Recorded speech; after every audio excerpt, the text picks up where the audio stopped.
Olá, caro aluno, cara aluna do Centro Universitário Salesiano de São Paulo, Unisal. Meu nome é Ronald Oliveira, sou salesiano de Dom Bosco e falo diretamente com você, aluno da Extensão Universitária de Vulnerabilidade Juvenis. O tema de hoje que nós vamos conversar nessa 14ª aula, nesse nosso 10º encontro fraterno, é justamente a dimensão do que assola a nossa vida como ser humano. Aquilo que sempre perscrutou os nossos pensamentos, quer diretamente, quer também indiretamente. Nós vamos falar sobre o sentido da vida. Há sentido para a vida? Essa é a pergunta que nós vamos nos fazer hoje, sem uma pretensão direta de saber responder. Porque bem sabemos que não são as perguntas, não são as respostas que movem o mundo, mas sim as perguntas. Vamos lá. Para que a gente possa adentrar diretamente nessa perspectiva do sentido da vida, primeiro, e sobre a ótica, claro, das vulnerabilidades juvenis, nós vamos diretamente falar sobre a sociedade que nós vivemos hoje. Aquilo que nós entendemos, e os estudiosos vão compreender, de sociedade contemporânea. É claro que durante todo o percurso que nós já fizemos, os nossos encontros, nós já falamos um pouco sobre essa dimensão, né? Outros professores da extensão puderam também desenvolver essa temática, mas para falarmos sobre a perspectiva do sentido da vida e para que faça sentido aonde eu quero chegar com vocês, eu preciso novamente adentrar nisso, tudo bem? Então, se você já viu isso, você vai fazer um momento review. Se você não viu, presta atenção que isso é importante. Vejam só, a contemporaneidade é a sociedade no qual nós vivemos hoje, né? E ela é marcada por várias questões culturais, sociológicas, antropológicas, né? É um estilo próprio de se viver, é um estilo próprio de se pensar, é um estilo próprio de se relacionar. Isso precisa ficar claro para nós. Não é que eu vá tratar aqui somente das dimensões que não são tão boas, porque nós sabemos, afinal de contas, vivemos nessa sociedade, o quanto de positivo há nela. Mas, sob a ótica das vulnerabilidades, eu preciso tratar de alguns esquemas que assolam as fragilidades, que nos mostram as fragilidades desse tempo. Nós somos frágeis. Nunca tivemos tantas possibilidades, nunca tivemos tantos sentidos e nunca fomos tão presos. Nunca fomos...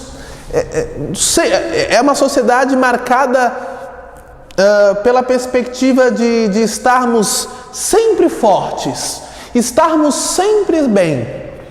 Mas a sociedade ela nunca foi tão frágil. A sociedade, o ser humano nunca foi tão sozinho.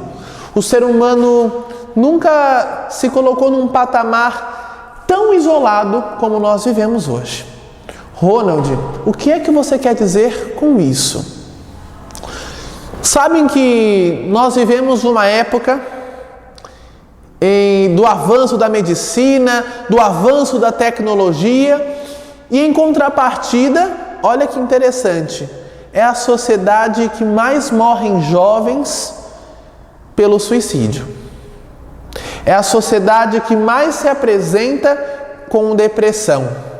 É a sociedade mais agressiva. E olha que nós passamos tempos complexos, né? Quando a gente olha para a idade medieval, quando nós olhamos para a própria idade clássica, quando nós olhamos para a própria idade do Renascimento, tempos modernos, a nossa sociedade é uma sociedade entendida como agressiva. Quando nós entramos na perspectiva de estudarmos apenas uma relação, nós corremos o risco de olhar para uma coisa e não olhar para outra. Ronald, mas isso é normal. Sim, isso é normal. mas nunca nos aprofundamos, nunca estudamos, nunca nos colocamos num tom de especialização tanto de uma coisa e não olhamos para as outras. Perdemos a generalização, perdemos a forma de olhar o todo muitas vezes, né? Nós não sabemos mais lidar com o outro.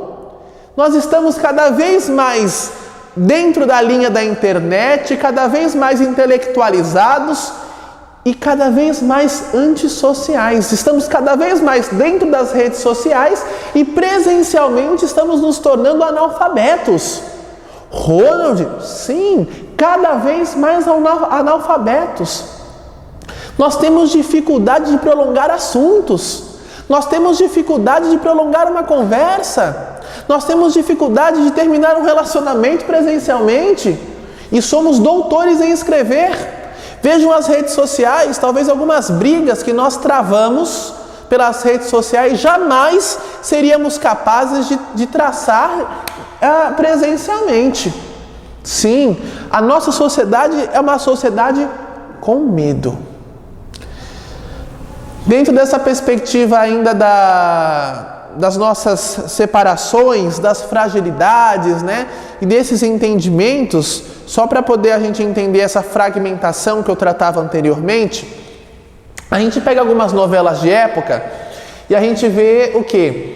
Uma pessoa está doente, chama o médico, não é? E aí vem o médico o quê? O médico clínico geral, que era o médico da cidade. Esse médico atendia de tudo um pouco.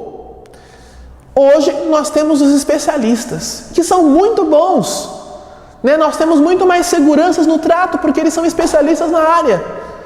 Mas um médico cardiologista, ele não vai saber diretamente trabalhar, ele tem noção, mas ele não vai ser tão assertivo como para falar de ossos como o ortopedista, né? Nós vamos fragmentando as áreas, vamos nos especializando em áreas e deixando outras, e deixando de abraçar outras. Vamos nos fragmentando. Assim também com as relações. Nós sofremos com isso, né? A nossa sociedade rápida, nós somos rápidos. Eu penso uma coisa aqui, eu já estou executando e estou pensando outra ali, já criando outra ali. Nós somos rápidos. E mais para frente vamos entender que somos líquidos. A sociedade contemporânea, nós estamos imersos nessa realidade. Nós estamos imersos nesta cultura do encontro intelectual e do desencontro social das relações presenciais. E isso não é questão de pandemia.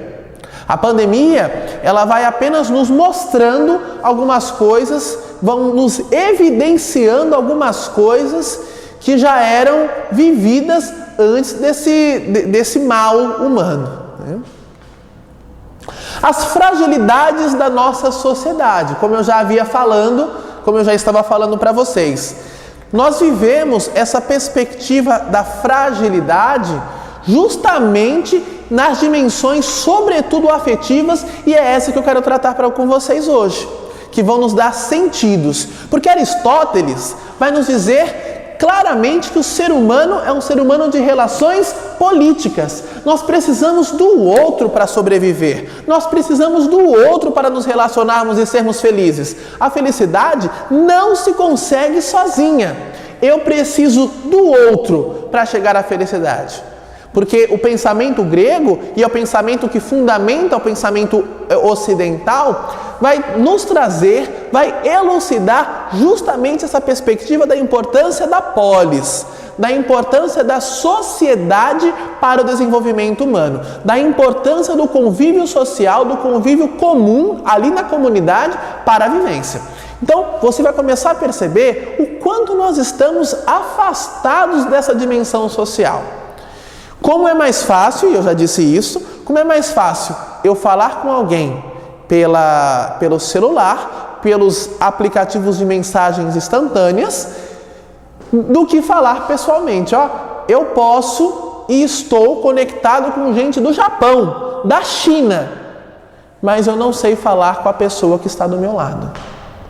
Eu saio para jantar com alguém eu saio para almoçar com alguém, eu preciso postar uma foto daquele momento, eu preciso postar uma foto da minha comida para poder alimentar quem está lá. E aí eu deixo de viver com quem está aqui. Olham as fragilidades relacionais. Você está conversando com uma pessoa no encontro ao vivo, presencial, e aí o que acontece? Tem aquele momento, atualização das redes. Onde você para de conversar com o outro. E existem restaurantes, inclusive, que dão desconto na conta se você mantém uma relação presencial sem o uso de aparelhos telefônicos. Se você não mexer no celular, você tem desconto na sua conta. Justamente porque são restaurantes que vão pensando nessa viabilização, nesse retorno das conversas presenciais. E volto a dizer, não estou falando tanto de presencial por causa da pandemia, que você pode dizer, bom, estamos no isolamento social. Sim, estamos. Mas a sociedade contemporânea, ela não se inicia com a pandemia. Ela é de antes. E você, claro, aluno universitário, professor, educador, sabe bem disso. Compreende bem o que eu estou falando, porque é fruto também dessa sociedade. Nós somos a geração Y, nós somos a geração Z, nós somos a geração X. Toda essa geração ali de 1900 para cá, olha como nós fomos ficando deficientes de contatos, deficientes de relações presenciais. Eu presencialmente consigo prender a atenção. Quanto tempo dura o meu assunto? Meu irmão, minha irmã, você não... Olha eu aqui na igreja já, Aluno, aluna, você precisa começar a perceber como está a tua relação, como estão as tuas relações, com o que é que você convive. Porque isso diz diretamente como influi no sentido da vida. Muitas pessoas entraram em depressão porque assolou a pandemia, ninguém foi preparado para isso. E aí o que aconteceu? Houve isolamento social, a pessoa às vezes morava sozinha, não podia sair de casa.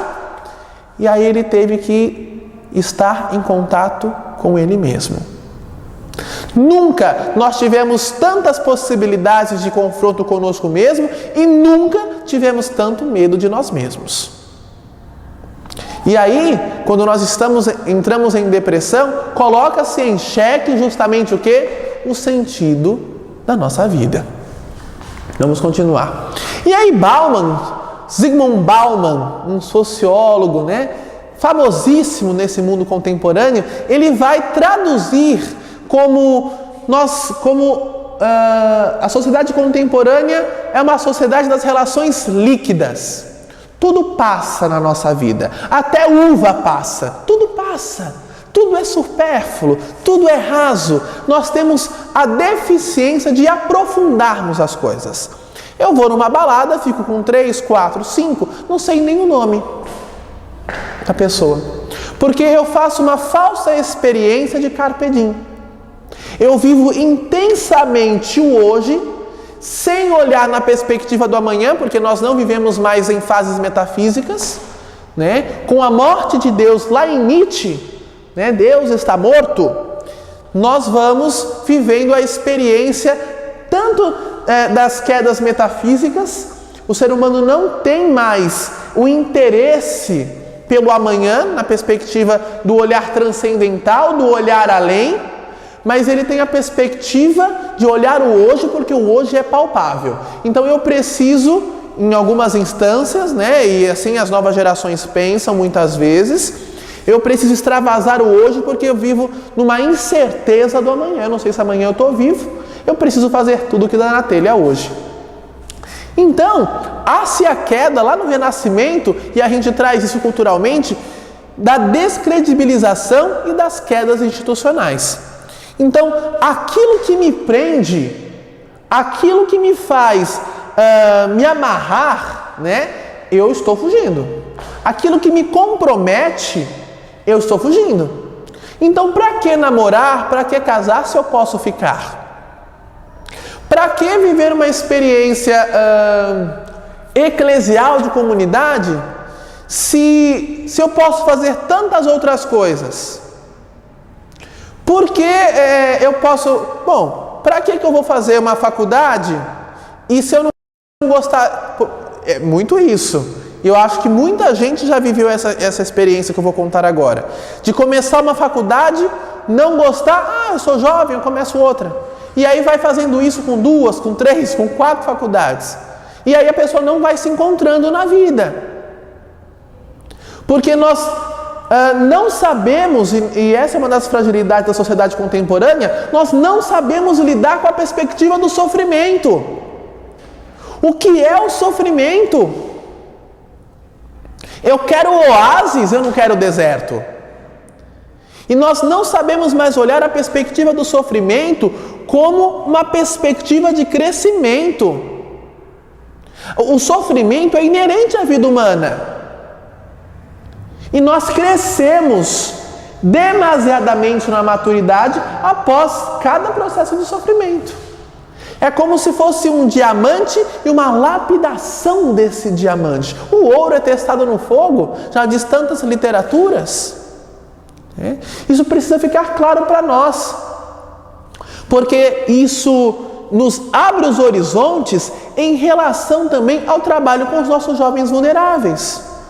Porque aí a gente vai compreendendo aonde eles colocam o sentido da vida deles.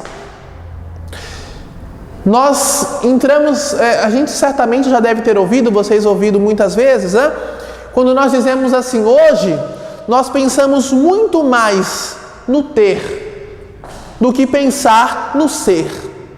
Para eu ser alguém na vida, eu preciso ter. Eu preciso corresponder, se eu quero fazer parte do grupo X, eu preciso corresponder com esses caracteres, com essas características, com esses pré-requisitos.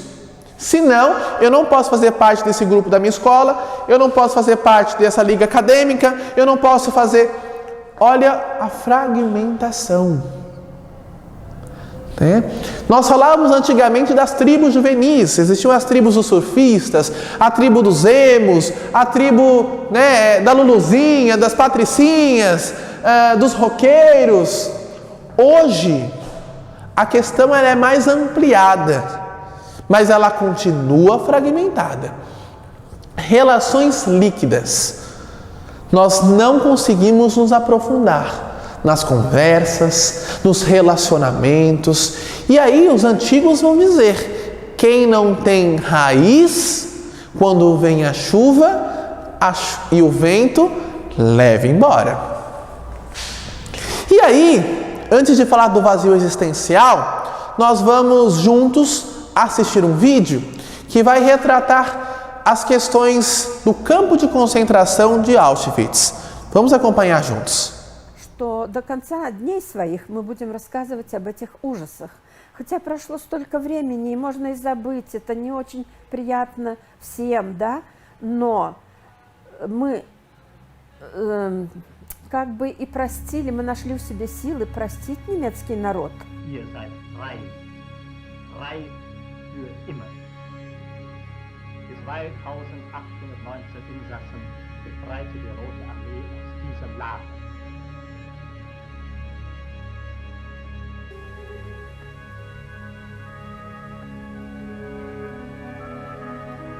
On the ramp stood SS men with dogs that were eager to attack us. There were prisoners in striped uniforms with sticks who beat us out, jump, leave your things behind. Звичайший барак. Підлога не було, ні місця. Накриті, то такі врем'янка така. І в тій врем'янці ми жили. И уже, вы знаете, когда попали туда, в Освенцим, нам накололи номера, и больше у тебя ни имени, ни фамилии. Я к чему это говорю? Что мы стали безликими.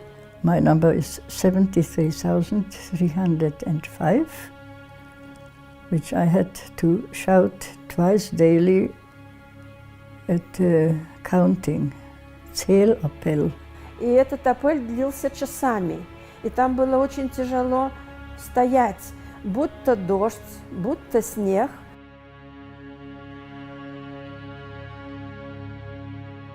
Bloße alte Leute.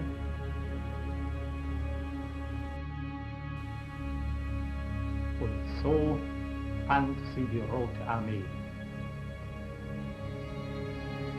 Die Sowjetkämpfer haben die Deutschen aus Auschwitz vertrieben. Den überlebenden Gefangenen haben sie erklärt: Жорстокий голод, страшний голод був.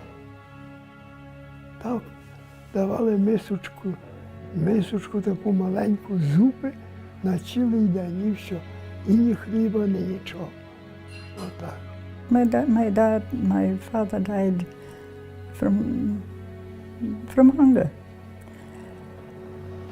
People died, and the hunger was so hard, so oppressive that one couldn't think of anything else. Еще иногда, очень редко, давали по 4 маленьких картошечки, маленьких мелких картошечки. И мы тогда их ели с наслаждением, чтобы продлить удовольствие.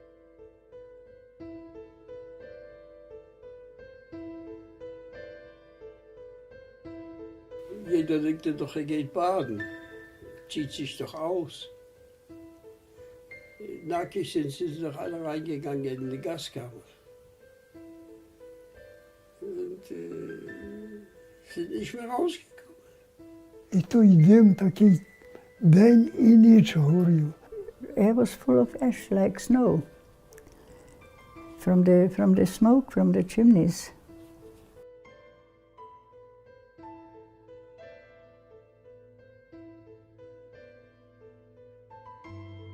Why? It's inconceivable, incomprehensible and illogical completely. Ach ja, das waren Zeiten. Nur nicht randenken. Мы разучились смеяться, улыбаться долго после войны.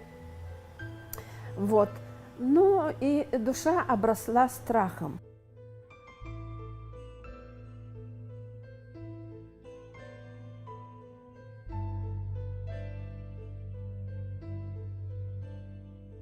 One must start teaching the children when they are very small not to hate the other child because it's black and I am white or yellow. Respect the other. That's what should be taught from earliest age.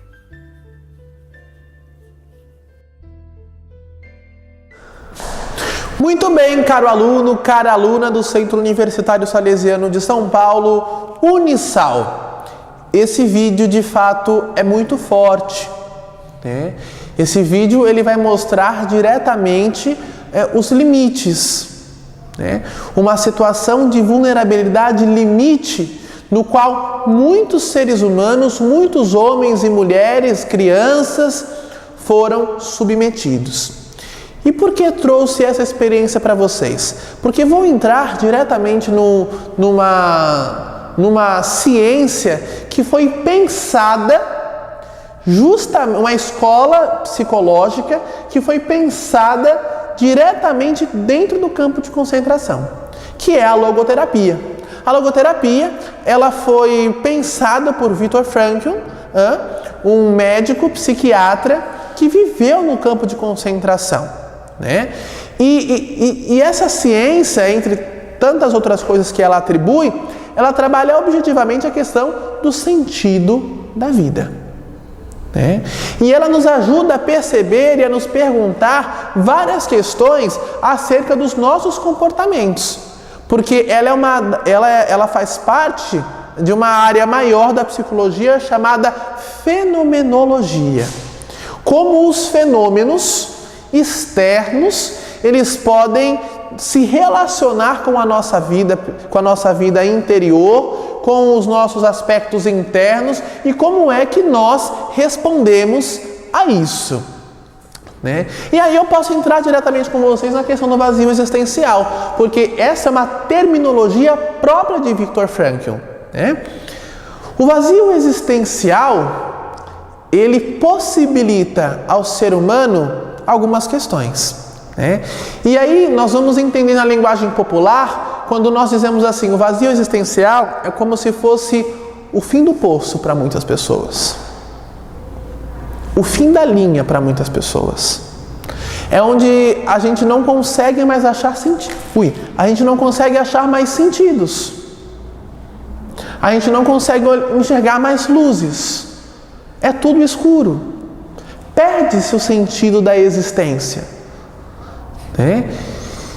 E aí abrem-se espaços para vícios, abrem-se espaços para agressões, abrem-se espaços para depressões, porque a depressão nada mais é, e aqui, claro, né, eu não sou médico para ir a fundo dentro dessa área patológica, mas nós atingimos a depressão dentro da imagem da logoterapia quando nós chegamos no vazio existencial, né?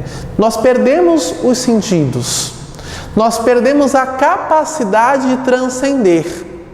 Ao longo da vida humana, nós vamos, e assim diz Viktor Frankl, né? Nós vamos perdendo alguns instintos próprios de sobrevivência. E aí, nós vamos perdendo diretamente algumas questões de decisão, né? Nós entramos na perspectiva da massa e aí nós vamos vivendo experiências a partir da experiência que outros vivem, né? Eu faço o que os outros fazem ou eu faço aquilo que o outro me pede para fazer. E aí quando eu vou perdendo os sentidos próprios da minha liberdade, eu vou entrando onde? No vazio existencial, né? E aí nós entramos numa questão chamada pela sociologia e pela psicologia de sequestro da subjetividade. Nós vivemos a experiência de sequestro da subjetividade, sequestro de quem nós somos, porque nós delegamos quem nós somos, nós delegamos as nossas opiniões, nós delegamos as nossas escolhas a outras pessoas.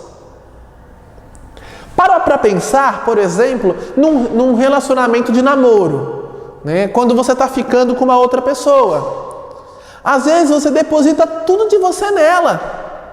E aí você começa a pensar e a dizer, às vezes você externaliza isso, dizendo, eu não sei viver mais sem você. Ou quando o outro diz assim, veste isso e não veste aquilo. Ou faz isso e não faz aquilo. Posta isso e não posta aquilo. Quando a tua opinião, quando você começa para decidir alguma coisa, você espera a opinião do outro, já há um sequestro da subjetividade aí. Você já começa a precisar ligar o sinal vermelho. Porque quando nós vamos perdendo esses sinais vitais que nos movem, porque isso é um sinal vital da atualidade.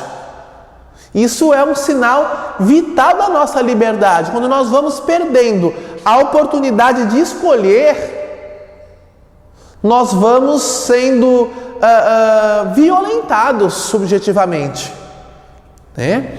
Na minha pesquisa da filosofia, estudando Michel Foucault, o tema da minha pesquisa foi justamente esse: a castração da subjetividade pelas instituições correcionais.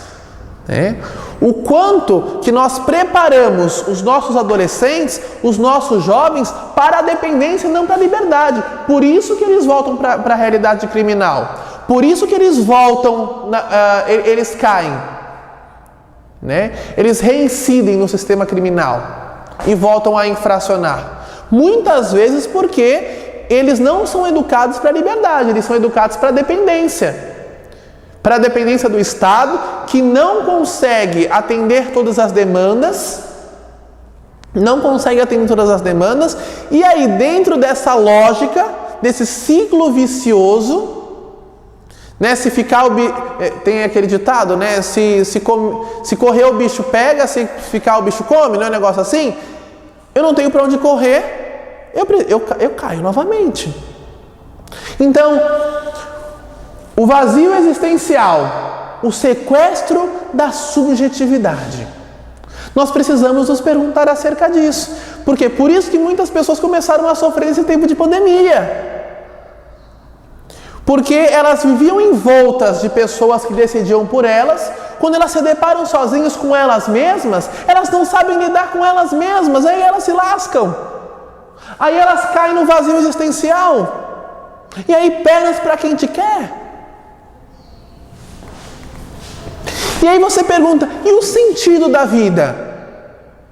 E o sentido da vida nisso tudo? O sentido da vida, segundo a lógica da logoterapia, segundo a lógica de Viktor Frankl, está justamente em saber que a última decisão, ela é sempre sua. No final das contas, você vive uma situação na tua casa, na tua família, mas você escolhe como é que você vai viver isso.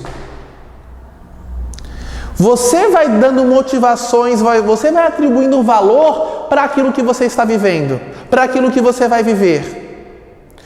É você ter controle de você mesmo. É não permitir que as pessoas te controlem, não permitir ser controlado pelo outro, mas você ser autor da tua vida. Viktor Frankl, e aí eu indico uma leitura para você que não leu esse livro, do Sentido da Vida, né?